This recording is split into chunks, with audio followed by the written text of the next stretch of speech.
starting in 5 seconds. This is the third meeting of the Central Advisory Board of Education since India attained her independence.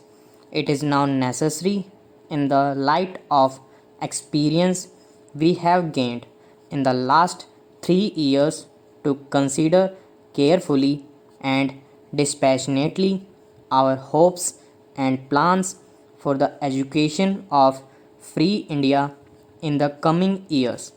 It was but natural that after the attainment of freedom we should have considered ambitious programs for the expansion of our national education.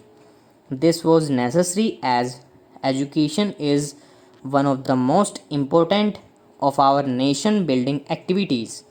We had also to make special efforts to wipe out the deficiency in education created by over 100 years of foreign rule. It was in this spirit that the Ministry of Education prepared a program of work for the next 10 years. It was obvious that we have had to build our educational structure from its very basis and improve it both qualitatively and quantitatively. The number of our literates was and is a lamentably low. Even the literacy that is imparted is not of the highest quality. In view of the demand for an all round expansion and improvement, it became necessary to fix an order of priorities so that our limited resources were not frittered away in attempting too many things simultaneously. You will remember that it was with this object in view that the Ministry of Education, with your journal support, proposed that our immediate objectives should be four, namely 1. The provision of basic education on a universal, free, and compulsory basis for all our school going children; 2. The provision of adult education in order to wipe out the colossal illiteracy of our masses; 3. Improvement and expansion of technical education in order to solve the problem of manpower for industrial and technical development; and 4. The reorganization and improvement of universities education from a national point of view. The post war development plan laid down that it would take 40 years to implement a scheme of basic education and cost the nation a sum of rupees 8,000 crore at the rate of about rupees 200 crore a year.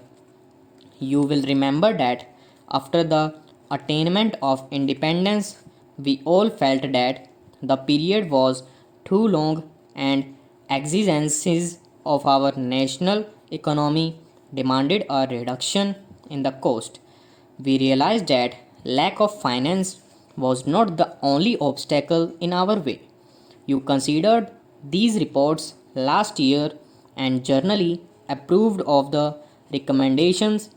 I agree with your views and feel that, in the light of modifications suggested, we may prepare our programs on the basis of cooperation between the state and the people so that the state may extend the necessary facilities and services on the one hand and the people on the other supplement on a voluntary basis the efforts of the state.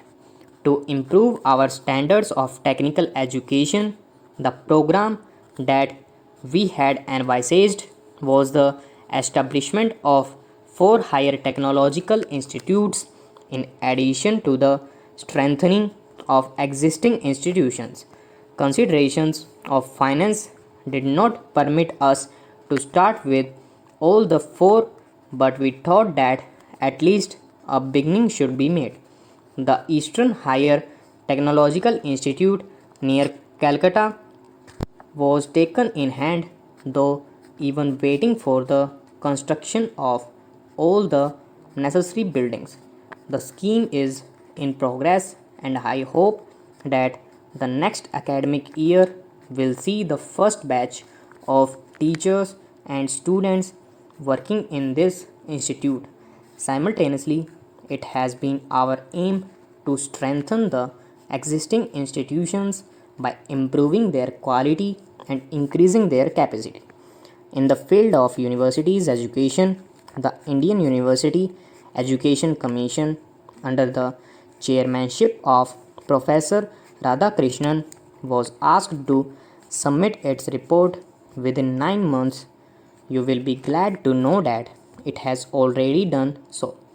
The report is before you, and one of the main functions of this meeting of the board will be to consider the recommendations of the commission. I have, even at the risk of some repetition, recapitulated these points so that we may be in a position to judge where we are. You will appreciate that, so far as planning is concerned, the ministry is ready with its program in all the four fields mentioned by me. I would therefore like to draw your attention to the obstacle which stands in the way of their immediate implementation.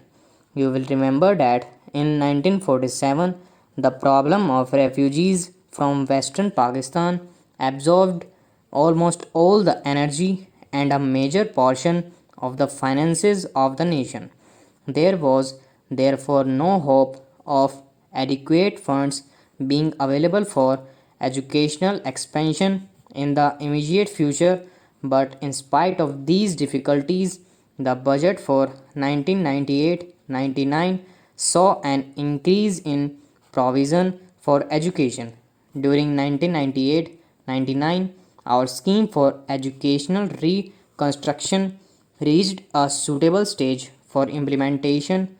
It was my hope that the 1999-2000 budget would enable us to make a beginning with the program for the same now.